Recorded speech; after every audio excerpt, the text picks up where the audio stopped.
What are you doing? Whoa. Stop. Stop. Welcome to Watch Mojo, and today we're counting down our picks for the top 10 behind-the-scenes facts about beef. You said I could talk about this. Yeah, go for it. So on set, Here we go. Steven. For this list, we're looking at the most fascinating insights and tidbits from the cast and crew of this thrilling A24 dramedy. But be warned, spoilers ahead. Come back when you've binged the whole series. Do any of these fun facts change your perception of the show? Let us know in the comments. Number 10, Stanley Tucci as Amy? Are you okay? Did something happen at Forster's? Oh, no. Everything went great. Jordan showed me her flagship store, and she invited us to her home tomorrow. So, usual love fest. Well, then what's going on? You seem all riled up. Wong absolutely slays the role of Amy. She perfectly captures her stifled rage and complicated range of emotions as a mother and a businesswoman. However, Beef showrunner Lee Sung-jin originally had other plans for the character. Thanks, Mia. I wake up every day feeling very lucky. Prior to attaching Wong to the project, Jin imagined Danny's road rage counterpart as being played by someone like Stanley Tucci. What a different show that would be. Excuse me, can we adjust the attitude? I'm sorry. Don't make me feed you to one of the models. We're so glad that his initial vision didn't pan out, and that Wong got the chance to shine in her first ever lead dramatic role. You know, the Buddha's only the Buddha because he was a prince first, right? He had stuff to renounce. Number 9, George's sculptures. Be honest, would you display one of George's vases in your home? I still think about the ones you showed me. Dude, that's when you know it's good art. Old pieces are embarrassing. They're garbage. A word?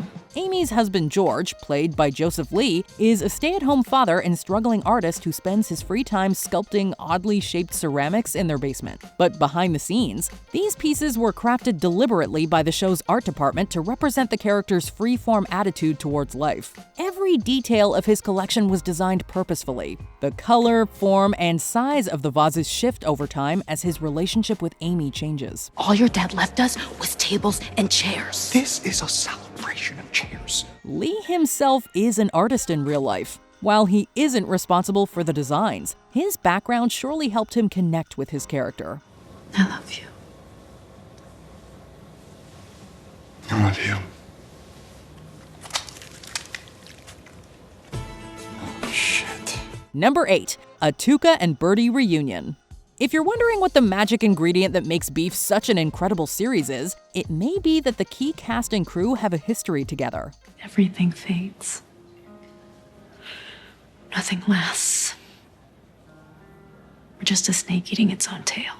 Wong, Steven Yeun, and executive producer Lee Sung-jin all collaborated previously on the animated sitcom Tuca and Bertie. You know, Tuca, if you want to leave your box here, you can. Really? Or you can just take it right now. We've got room. Then you can just come over whenever you need anything in it. Yeah? Sure! Jin was a writer for the series, while Wong and Yeun both voiced characters. However, Beef marks the first time that Wong and Yeun share the screen in a live-action show. Are you in love with me? No, I'm worried about you, okay? I care about small businesses. You know what? My business is a small business. Your business is more of like a micro business. It's not a micro business. It's a magnum opus business.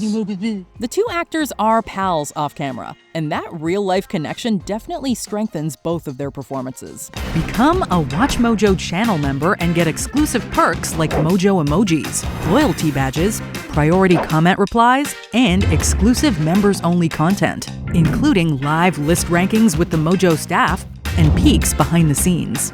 Don't miss out. Number 7, Amy's cut-for-time scheme. Actions have consequences. So I'm gonna find you and take what little you have.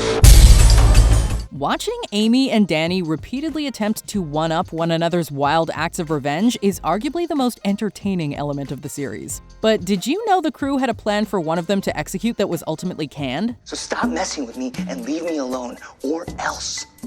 You hear me?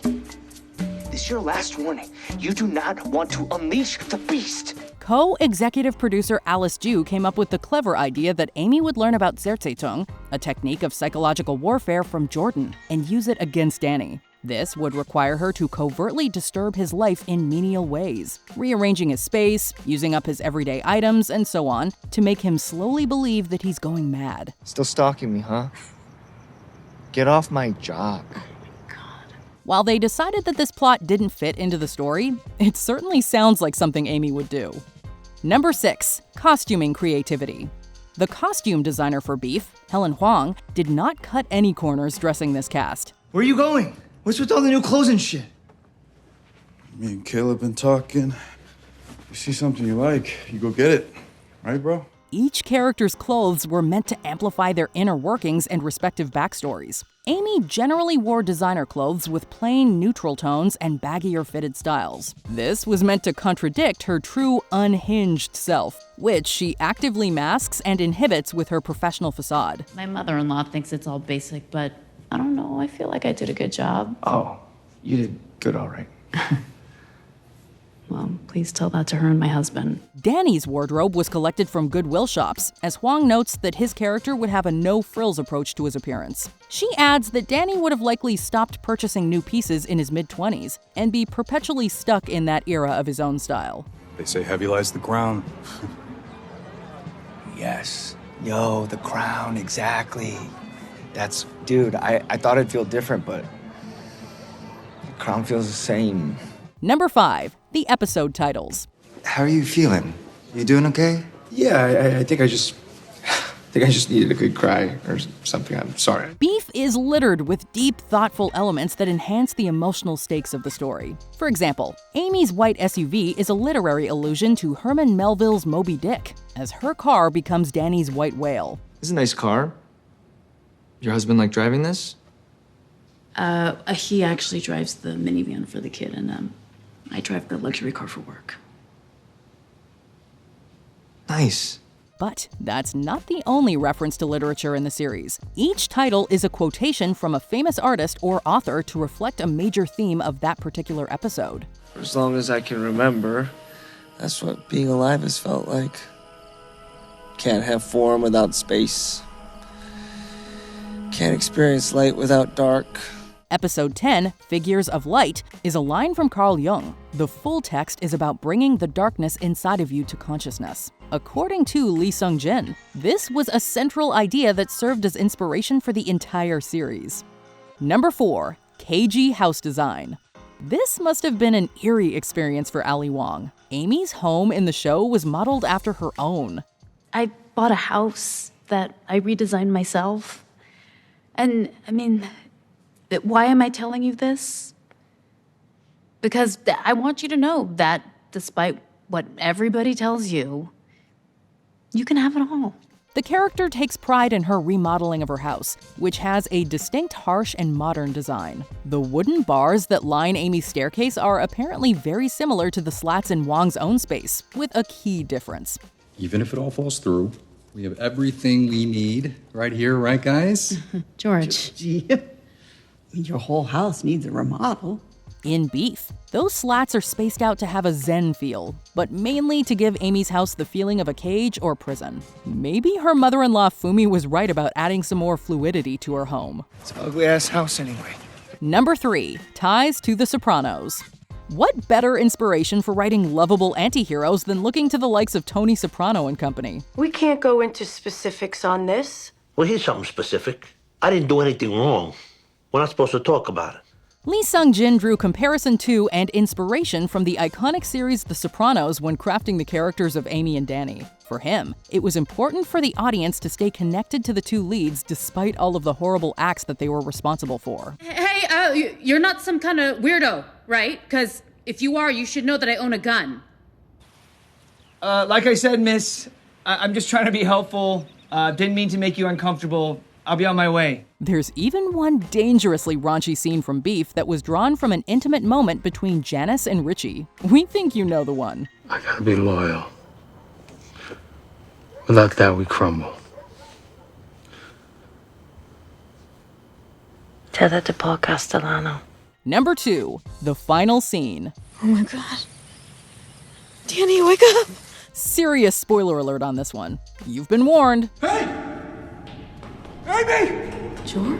Are you okay? Get your hands off her! In the last moments of the show, Danny is in the hospital recovering from being shot by Amy's husband George. Amy stays by his side and eventually climbs into bed with him. The idea for her to do so was actually pitched by Ali Wong herself, and the rest of the crew loved it. Also, this monumental scene happens to be Lee Sung-jin's directorial debut. However, it was totally untraditional. He directed it over Zoom while he was sick with COVID. Sometimes that is a fight, sometimes that is an argument that kind of helps you snap out of your pattern to take a better look at yourself, and oftentimes it will lead to some closeness. Number 1. Inspired by a true story. What makes Beef so captivating is that it pushes base human experiences and emotions to the absolute extreme. What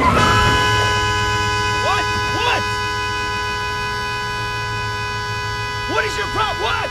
The inciting incident of the series is the wild road rage interaction between Amy and Danny, which was inspired by a real car chase that Lee Sung-jin participated in. In his own words, he was in a, quote, particularly bad mood, and felt the need to follow a white SUV that honked brazenly at him. I don't think I've gotten into a road rage thing since the inception of this show, so perhaps it has done some good, at least in my world. After reflecting on the event, he realized that there was a lot to unpack about his reaction to the situation. So much so that it sparked a hit show. Thanks again for everything. We should exchange numbers and keep I'm in late for an touch. appointment right now, so I gotta go. Bye.